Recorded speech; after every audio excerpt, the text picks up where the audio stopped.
My name is Rion Naus. I'm a stewardship ambassador. I'm a certified public health educator.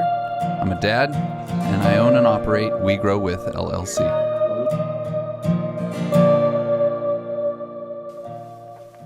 Wonderful.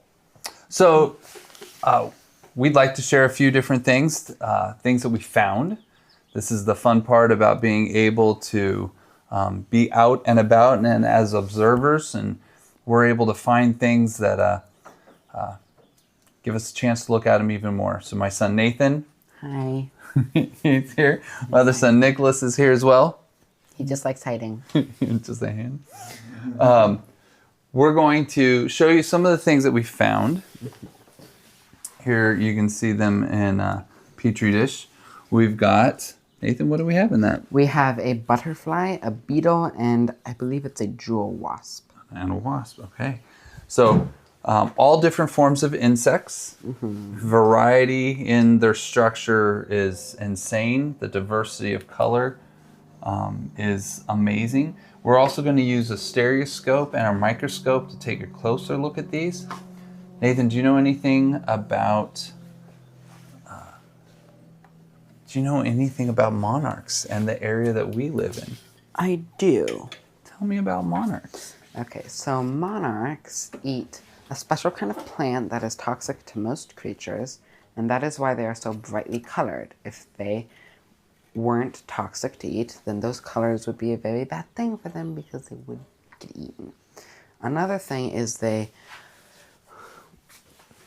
perch, sort of. I'm not sure the right word for it, but they go to the monarch grove, not the monarch grove, the eucalyptus grove. We call it the monarch grove, though. Yes, we do. Yeah. Because there's a lot of them there. Although in recent years, their numbers have been unfortunately declining. Okay. Oh, there you are. If you can't see yourself, you can. Perfect. So we're going to look at what's happening under the stereoscope. Stereo is for surround, like stereo surround sound, right? Yeah. Stereo is representative of being three-dimensional, 3D. And so inside of a stereoscope, there's actually two lenses that gives you that 3D perspective. And so we're able to look at the wing of the monarch butterfly. We're going to shift it over and we're able to look at some of the wasp. Having observation tools allows us, to get up close and personal, but it also gives us a better understanding of how these insects interact in the world around them. So, got picture in picture.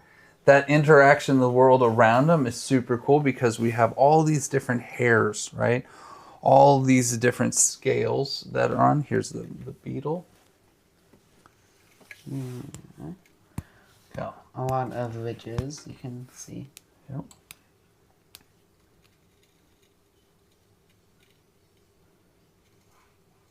Little head right there under that big shield. Here, when we look at the butterfly wing under the microscope, we can actually see those individual scales that make up the wing. So here we have it on the microscope, and here those same scales are on the actual wing itself. You can see there the lines where we used a pipette to scratch off some of those scales so that we could look at them under the microscope. Excellent observations. Any observations from you two that you want to input? Well, if we go back to the microscope, Yep. we can see that on the end of each scale, there's a tiny spike which was used to hold onto the wing. That's right. So it's like a little wing on top of wings. Can you zoom in a bit? We can. Hold on 1 second. Okay. This is now at 400 magnification. If you look at each scale, you can see that there are lines going across it. Mm-hmm. Those would be useful because that way it doesn't come out as easy. Okay. Because if one segment comes off, you it wouldn't be as bad. Yeah. It changes the how a butterfly can fly, right? And so we think of the wings, but we don't think of the little teeny tiny wings on top of the wings.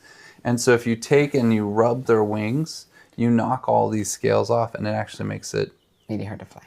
hard to fly, right? So we have an up close view of that. Let's go back to the stereoscope. You can see how it's in conjunction of all of them working together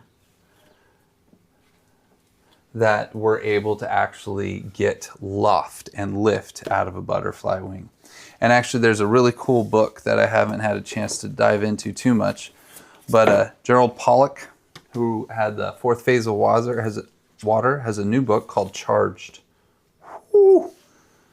And it's all about like really cool electrical fields, right? Positive and negatives. Like, so if this is really what charges an electrical charge and all those little teeny tiny individual scales, then that positive versus negative, that lift is actually able to be affected. And so really kind of exciting looking at getting into this.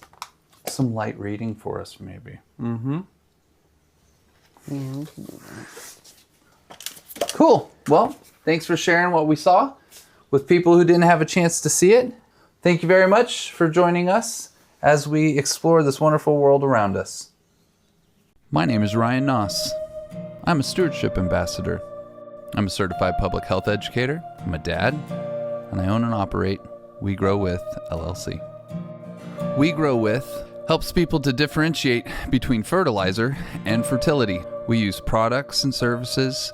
We equip people with the observation tools they need, as well as the products that make their jobs easier, allowing them to turn dead dirt into living land at any scale.